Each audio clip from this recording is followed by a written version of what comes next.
అందరికీ నమస్కారం. నా పేరు చూకల దుర్గాప్రసాద్ శాస్త్రి, బాపట్ల జిల్లా బాపట్ల. ఈ రోజున ఒక ప్రధాన అంశము, చాలా విలువైన సమాచారంతో, దాంతోపాటు ఒక బాధాకరమైన సంఘటనతో మీ ముందుకు నేను ఈ చిన్న వీడియో చేద్దామని మీ ముందుకు వచ్చాను. అదేమిటంటే, మహాకూటమి గెలిచిన తర్వాత ఆంధ్రప్రదేశ్ రాష్ట్రంలో జరుగుతున్న కొన్ని సంఘటనల దృష్ట్యా ఈ రోజున మీకు ఒక వీడియో చేయడం జరుగుతూ ఉన్నది. ఈ వీడియో నేను ఎందుకు చేస్తున్నానంటే, మన తెలుగుదేశం పార్టీ మహాకూటమి అఖండమైన మెజారిటీతో గెలిచి రాష్ట్ర ప్రజలందరూ కూడా సుభిక్షంగా ఉండాలి, సంతోషంగా ఉండాలని ప్రజలు మనకి పట్టం కట్టారు. మన తెలుగుదేశం పార్టీకి నేను ఒక తెలుగుదేశం పార్టీ కార్యకర్తగా, ఒక అభిమానిగా, మీ అందరికీ నేను తెలిసిన వ్యక్తిని. ఈ రోజున నేను ఈ విషయం ఎందుకు మీ ముందుకు మాట్లాడుతున్నానంటే, ఇంకా మనము ప్రమాణ స్వీకారం కూడా చెయ్యకముందే మన వాళ్ళు చాలామంది దాడులు చేయడం మొదలుపెట్టారు. ఇది మంచి పద్ధతి కాదు. ఎందుకంటే మీ నియోజకవర్గాల్లో, అంటే ఏ నియోజకవర్గాల్లో, మన నియోజకవర్గాల్లో జరిగిన సంఘటనలు ఏవైనా ఉంటే, అవినీతి కానీ ఇంకా ఇతరత్ర ఏమైనా జరిగినా కూడా అవి బహిర్గతంగా తీసుకొచ్చి ప్రభుత్వం దృష్టి, ఇంకా మీకు అంటే ప్రభుత్వానికి కొన్ని తెలిసినా తెలియనివి కూడా మొత్తం తీసుకొని వచ్చి బయటకు వచ్చి చెబితే చట్టం తన పని తాను చేసుకుపోతుంది. ఇంకా ప్రధానాంశంగా నేను మాట్లాడాల్సిన విషయం ఏంటంటే, నిన్న జరిగిన మన గుడివాడలో కొడాలి నాని ఇంటి మీద కోడిగుడ్ల దాడి చేశారు. మన పార్టీ సిద్ధాంతము గొడవలకు వెళ్ళండి, కొట్టుకోమని మన పార్టీ సిద్ధాంతం కాదు. చంద్రబాబు నాయుడు గారి యొక్క తెలుగుదేశం పార్టీ సిద్ధాంతం కూడా కాదు. పవన్ కళ్యాణ్ గారు ఒక మంచి మాట అన్నారు, మీకు గుర్తుందో లేదు. గెలవటం గొప్పతనం కాదు, మన మీద పెట్టిన బాధ్యత మనం సక్రమంగా నిర్వర్తించాలి, మన మీద నమ్మకంతో ఓటు వేశారు అని ఒక మాట అన్నారు.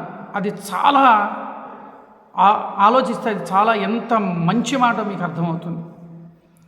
నిన్న జరిగిన సంఘటన వల్లభనేని వంశీ మీద, అలాగే కొడాలి నాని మీద కోడిగుడ్లతో చేశారు దాడి. ఆ పిల్లవాడు దర్శిత్ అంట. మరి అతను తెలుగుదేశం పార్టీలో ఏదో అప్పుడు అమరావతి ఉద్యమాల్లో ఏదో కొద్ది స్పీచ్ ఇచ్చేశాడని చెప్పేసి ఆయనకి అధికార ప్రతినిధిగా ఇవ్వడం కూడా జరిగింది. దాన్ని చూసుకొని మాట్లాడుతూ ఉన్నాడు. తెలుగుదేశం పార్టీకి ఆయన కష్టపడ్డాడు అబ్బాయి, మంచి, చాలా సంతోషం. ఆయన ఒక్కడే కాదు, తెలుగుదేశం పార్టీకి ప్రతి ఒక్కళ్ళు కూడా కష్టపడ్డారు. అనేకమైన ఇది ఎవరో కాదు, ఉదాహరణగా నేనే 200 వీడియోలు చేసే వైఎస్ఆర్ కాంగ్రెస్ ప్రభుత్వం దీని మీద. దానికి నాకు ప్రత్యామ్నాయంగా ఏమి ఇచ్చారో తెలుసా అని నా మీద భౌతిక దాడి చేశారు.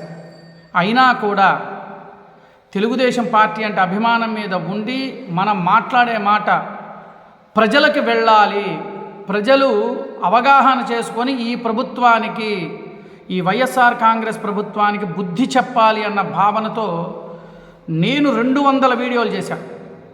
చాలా వీడియోలు ప్రజల్లో బాగా చొచ్చుకు వెళ్ళిపోయినాయి. అంటే నేను గొప్ప చెబుతున్నానని కాదండి, నేను అంటే అభిమానం అనేది ఇక్కడ ఉండి మనము ప్రజలకు ఎంత మేలు చేశాము, మేలు పరుస్తున్నాము అనేది ముఖ్యం. ఆ ఉద్దేశంతో నేను చెబుతున్నానే తప్ప, ఆ దర్శిత్ అనే కుర్రవాడు పట్టుమని ఒక 20 ఏళ్ళు ఉంటాయేమో బహుశా నేను అనుకోవటం. 20 ఏళ్ళున్న పిల్లవాడు నిన్న కోడిగుడ్లతో దాడి చేయటం అనేది అది మంచి పద్ధతి కాదు. అతను వయసుకు మించి ప్రవర్తన చేస్తూ ఉన్నాడు. బాగా ఆలోచించండి. ఇది మీరు ఇవాళ వెళ్ళారు, దాడులు చేస్తున్నారు, రేపు మళ్ళీ దాడులు ప్రతి దాడులు ఇవేనా? ఇక మనకి చంద్రబాబు నాయుడు గారు మనం గెలిపించుకున్నది ప్రతి దాడులు చేసుకోవడం కోసమే. అధిష్టానానికి తెలుసు కదా ఎప్పుడు ఏమి పని చెయ్యాలి అనేది, అధిష్టానానికి తెలుసు కదా. తెలిసినప్పుడు మనం ఎందుకు చెయ్యాలి? ఇది మంచి పద్ధతి కాదు. నానా దర్శితును చిన్నపిల్లవాడివి, నువ్వేదో అనుకుంటున్నావు, ఏదో మనకు అధికార ప్రతినిధి ఇచ్చేసేసారు, మనం ఏం మాట్లాడినా సరిపోతుందని అనుకుంటావు. ఒక్కసారి నువ్వు కూడా మనందరం కూడా ఆలోచించాం. మన వెనక మన కుటుంబాలు ఉన్నాయి. ఏ ఒక్క చిన్న పొరపాటు జరిగినా ఏ కాలో ఏ చెయ్యో లేదో ఏదో జరిగినా కూడా ఆ కుటుంబం మొత్తం బాధపడుతుంది. భర్తకు జరిగితే భార్యకి నష్టం, కొడుకు జరిగితే తండ్రికి నష్టం, అలాగే కొడుకులకు జరిగితే తల్లిదండ్రులకు నష్టం. ఒక తమ్ముడికి జరిగితే అన్నకి నష్టం, అన్నకి జరిగితే తమ్ముడికి నష్టం. ఎందుకు అని అంటే కుటుంబ బాంధవ్యం ముఖ్యం. కుటుంబ బాంధవ్యం చాలా ముఖ్యమైనది. అవి దృష్టిలో పెట్టుకోండి. మనం పడ్డాం, నా మీద దాడులు జరిగినాయి, నా మీద జరిగింది దాడి, ఎవరి మీదో కాదు, నా మీదే భౌతిక దాడి జరిగింది. ఎందుకు నేను వైఎస్ఆర్ కాంగ్రెస్ ప్రభుత్వానికి నేను ఎగనెస్ట్గా మాట్లాడుతున్నానని చెప్పి నా మీద భౌతిక దాడి జరిగింది. మా ఎమ్మెల్యే ఎవరు? కోన రఘుపతి, చాటి బ్రాహ్మడు. నేను బ్రాహ్మణ కమ్యూనిటీని చెప్పుకున్న మహానుభావుడు ఎవరైనా మాకు రఘుపతి. ఆయనే ఖండించాల చాటి కులస్తుల మీద. ఒక్కసారి ఆలోచించాల్సిన విషయం చాలా ఉన్నది. ప్రమాణ స్వీకారం అయిపోయిన తర్వాత ప్రభుత్వం ఏమి చెయ్యాలి, చంద్రబాబు నాయుడు గారు ఏం చెయ్యాలి, మహాకూటమి ఏం చేస్తున్నదే మనం వేచి చూడాలి తప్ప ఆవేశపూరితంగా మనం చేసే ఈ యొక్క దీని మీద ప్రజలకు మనం ఏం సందేశం ఇస్తాం? మరి మీరు ఆలోచించిన ప్రజలకు ఏం సందేశం ఇస్తారు? ఇప్పుడు మేము కూడా రౌడీజానికి దిగుతున్నాము, మేము కూడా ఇది చేస్తున్నామనా? లేదు, సుపరిపాలన అందించడానికి ఇప్పుడు కేవలం ఈ 5 ఏళ్ల కోసం చూస్తున్నారు, లేదా 30 ఏళ్ల కోసం మన తెలుగుదేశం పార్టీ మళ్ళీ ప్రధానంగా మనం తెలుగుదేశం పార్టీనే ఇది అని చెప్పి జనాల్లోకి మనం తీసుకెళ్ళాలి. ఆలోచించండి ఒక్కసారి. ఇది నేను చెప్పే విషయం నేను మీకు బాధ కలిగించినా కూడా దీంట్లో యథార్థమైన మాటలు ఉన్నాయి. ఇప్పుడు తెలుగుదేశం పార్టీ మీద చెడు అభిప్రాయం తీసుకొని వస్తారా?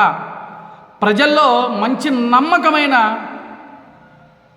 నమ్మకంగా ఉంటుంది అని చెప్పేసి ఒక గౌరవప్రదమైన సంకేతాలు తీసుకొస్తారో మరి ఆలోచించండి. అధిష్టానానికి చెడ్డ పేరు మనం తెచ్చే అధికారం మనకి లేదు. కేవలం మనం అభిమానము, పార్టీ అంటే గౌరవం, అభిమానం. అందువల్ల నేను చెప్పేది ఏంటంటే మా తెలుగుదేశం పార్టీ కార్యకర్తలకు, అభిమానులకు ఒకటే మాట చెప్తున్నాను. సమయం మనం పాటించాలి. మనం కాలం పరిష్కారం దొరుకుతుంది. మనం ఇంత కష్టపడి ఎన్డీఏ కూటమిని మనం గెలిపించుకున్న రాష్ట్ర ప్రజలందరూ కూడా దయచేసి ఆ కూటానికి చెడ్డ పేరు మాత్రం తెచ్చి పెట్టవద్దని నా మనవి. నేను చెప్పింది అవునా కాదా అని ఒక్కసారి మీరు ఆలోచించండి రాష్ట్ర ప్రజలారా. నేను చెప్పింది అనుకుంటే ఈ వీడియోని అందరికీ షేర్ చేయండి, లైక్ చేయండి, అలా కామెంట్స్ తెలియజేయండి. నమస్కారం. నా పేరు చూకుల దుర్గాప్రసాద్ శాస్త్రి, బాపట్ల జిల్లా, బాపట్ల.